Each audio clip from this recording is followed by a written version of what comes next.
Sportsmanship, disiplina at pagkakaisa ang itinampok ng 56 Infantry Battalion sa idinaos itong Sports Fest 2026.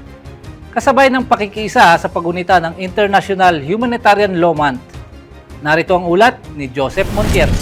Sabay ng pagunita sa ika-77 International Humanitarian Law Commemoration, muling pinagtibay ng 56 Infantry Tatag Battalion ang mahigpit nitong pagsunod sa mga prinsipyo ng International Humanitarian Law, habang pinalakas din ang disiplina, pagkakaisa at kahandaang operasyonal ng mga kawal sa pagbubukas ng Sports Fest 2026 sa headquarters ng unit sa Vintar, Ilocos Norte. Pinangunahan ni Lieutenant Colonel Ali B. Sumangil, Commanding Officer ng 56 IB, ang programa kasama ang mga opisyal at enlisted personnel bilang pagpapakita ng patuloy na paninindigan ng Philippine Army sa makatao, profesional at responsableng pagtupad ng tungkulin. Sa mensaheng ipinaabot ni General Antonio G. Nafarrete, Chief of Staff ng Armed Forces of the Philippines, binigyang diin ang mahigpit na pagsunod sa International Humanitarian Law ay nananatiling pangunahing sandigan ng bawat kawal sa pagsasagawa ng mga operasyon, kasabay ang paggalang sa karapatang pantao, dignidad ng tao at umiiral na mga pambansa at pandaigdigang batas.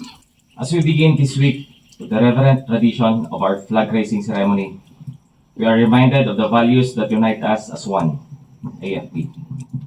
Patriotism, professionalism, and people-centeredness. Matapos ang paggunita, formal na binuksan ni Lieutenant Colonel Sumangil ang Sports Fest 2026, isang programang naglalayong higit pang paigtingin ang pisikal na kahandaan, disiplina at pagkakaisa ng mga kawal bilang mahalagang bahagi ng pagpapanatili ng isang mission-ready na unit. Binigyang diin niya na ang palakasan ay hindi lamang pagtatagisa ng husay, kundi isang mekanismo upang mapaunlad ang teamwork, leadership, resilience at spirit de corps, mga katangiang mahalaga sa epektibong pagtupad ng mandato ng Philippine Army. Ayon pa sa kanya, ang matatag na samahan at mataas na moral ng bawat kawal ay mahalagang pundasyon ng isang profesional na organisasyong handang tumugon sa anumang hamon sa pagpapanatili ng kapayapaan at seguridad.